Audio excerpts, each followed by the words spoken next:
So this is actually, as you'll see as I go into it, this is the first step of an organisation on that journey.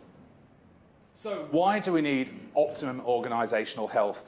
So I'm going to start by explaining where we're at in terms of how unhealthy we are organisationally at the moment and across society and culture, because it's only from that position, when an understanding of that, can we actually look at what does real true health look like.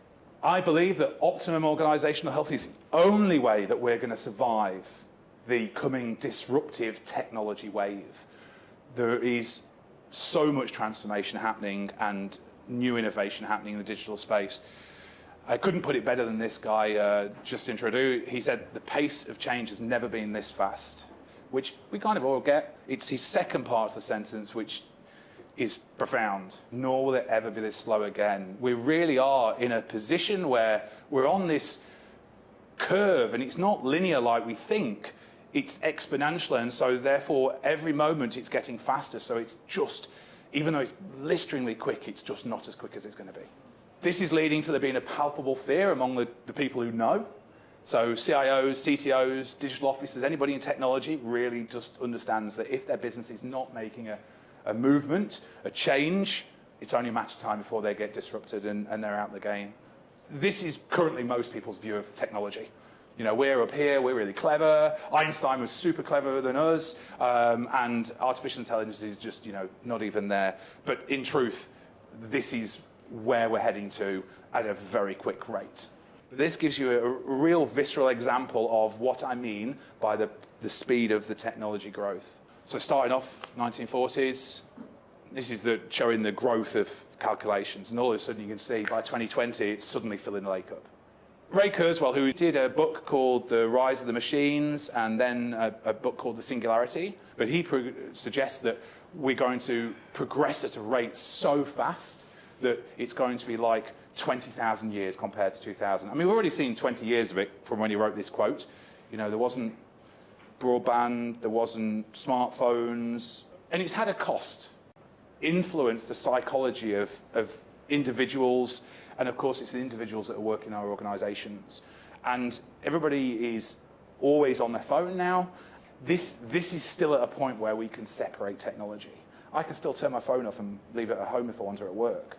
You know, I don't know how long it's going to be until it starts being a trend where there is augmentation, where it's almost not possible to turn your phone off and put it away, because it's started, they've removed it from your hand, then it was the eye with Google Glasses, and then next what it will be augmentation, and how will that look, where it's just everywhere, always on.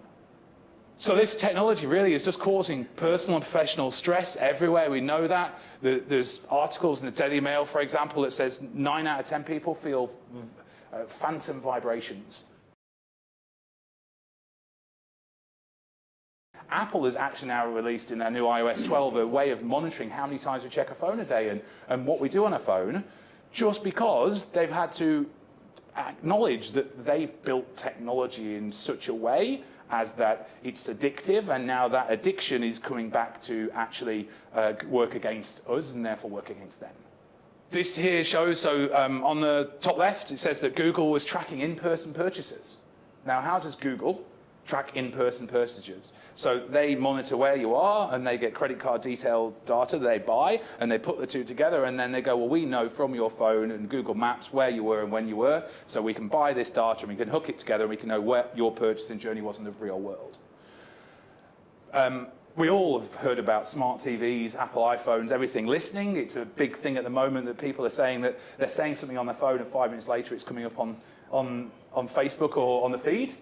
And it's a social thing that we're all talking about. Like, it's real. And then you've got the people that developed Facebook, Sean Parker, one of the guys, saying it was built to be addictive. They wanted to get as mass adoption as they could as quick as possible, and therefore that's why it was built to be addictive. On the right-hand side, you've got a magician and Google design ethicist.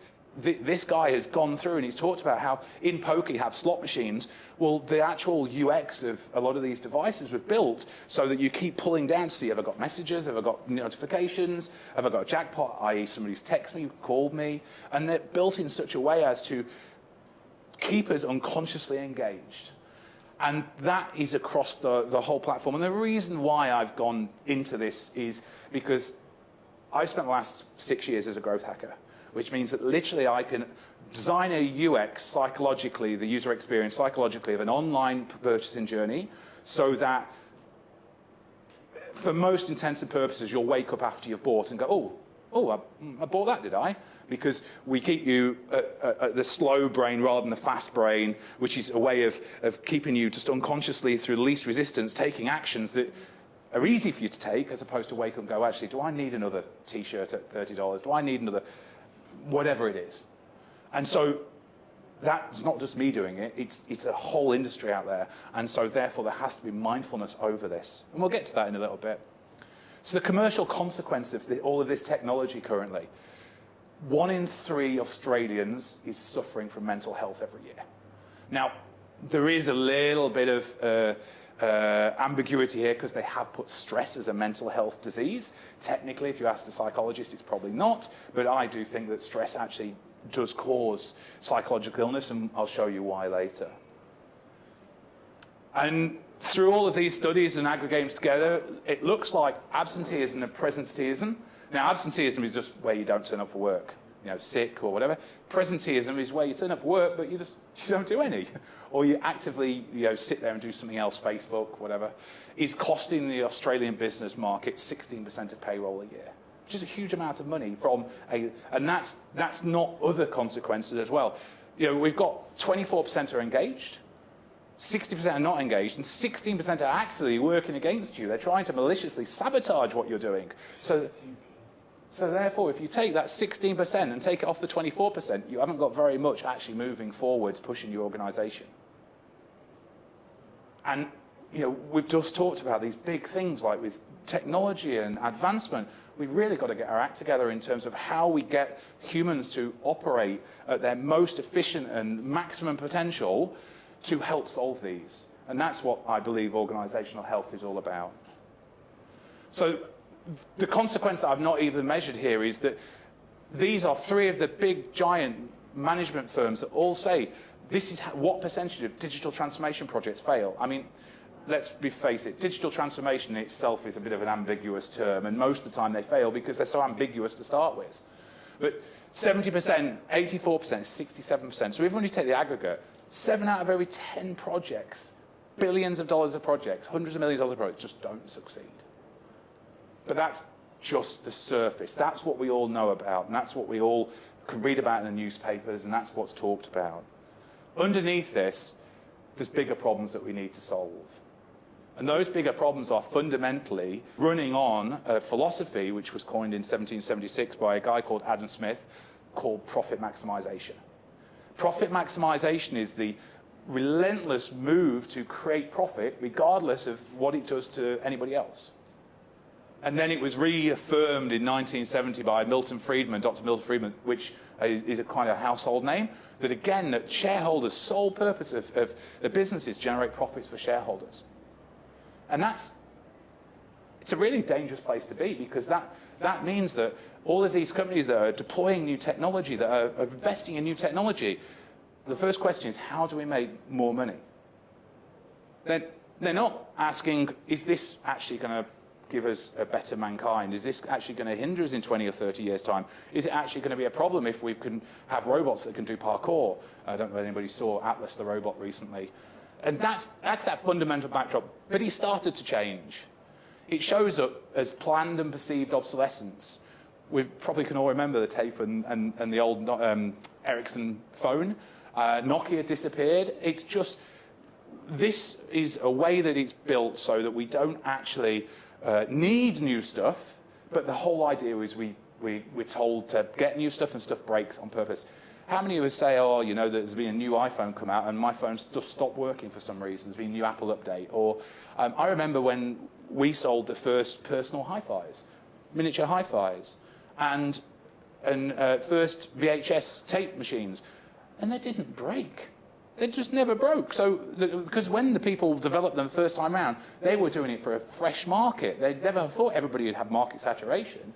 So all of a sudden, what happened was, market saturation's gone, and the people who built them to last, now they're gone out of business. So there was a reason why it's had to come into place, but it's just not a sensible way of doing it, because it's just building more landfill. And that on some level does make us unhappy. And we're just setting up to understand the backdrop with why there's such psychological disease in the organisations at the moment and lack of engagement. Fast fashion. So in the old days, 4 seasons a year, literally, that followed the seasons. Now, 104 seasons a year, one of my clients goes through. They literally have 2 seasons a week, and they're doing 2 product launches every week. And so you have companies like Primark, £1 for a T-shirt, and it's by the counter, and so you buy 15 of them because they're £1 each and they're cheap, and then you wear them twice and they fall to bits. But it's all right because you've got another 14 in your wardrobe. But that cycle is just, on some level, affecting us because it's causing more waste, and that's something that we're being very cognizant of now. I don't know whether you've seen these 2 movies. The Big Short. The Big Short was literally just about, they took a load of people who shouldn't be able to get credit, put them together in a big bag, and said the last one to default will be good credit. So it's just a way of mathematically making great credit out of bad credit. But that's what caused the 2008 credit crunch, was the shorting of the housing crisis. Now, that pales in comparison to the China hustle that's going on right now. Now, what the China hustle is it's where, I'm going to exaggerate a little bit for want and purpose of illustration, but in essence, there's a chicken farmer in China that's got 2 chickens on a farm. This guy comes along to him and says, oh, would you like to expand and grow? And the chicken farmer, what, buy 3 chickens, have 3 chickens? And he's like, no, we'll give you $100 million. You go out and acquire businesses, and then we'll work together to create a big business empire. The chicken farmer goes, I don't really know any difference, so I'll say yes. So what happens is they do some very clever trickery work, and it gets listed on the American Stock Exchange. This chicken farmer now has a business that potentially says it turns over $100 million a year, but actually doesn't. And so all of these people, Americans, pensions, are investing in this business that actually has no real world value. And there's hundreds of these businesses. They reckon it's hundreds of billions of dollars that are looking this way. And in China, it's illegal to film a Chinese company. It's illegal to investigate a Chinese company. It's illegal to ask a Chinese company what they're doing and to find out other than them telling you. There's one of the companies that's been done where the CEO of the company made 130 million out of nothing, and there is companies over there that literally their Chinese reports that they do to their taxman says 10 million turnover, but the report they do to the American Stock Exchange says 120 million. So there's a disparity of tenfold there automatically. We have to come together and realise, unified, that this is how we're going to solve these problems. And that's one of the challenges in organisations. They're very compartmentalised and siloed, and it's that thinking that travels over into everything else we do. The reason why we need healthy organisations is because business just isn't working right now. Yes, it might be making money. Yes, it might be providing us with a quality of life, but at what cost? We need to find a new way.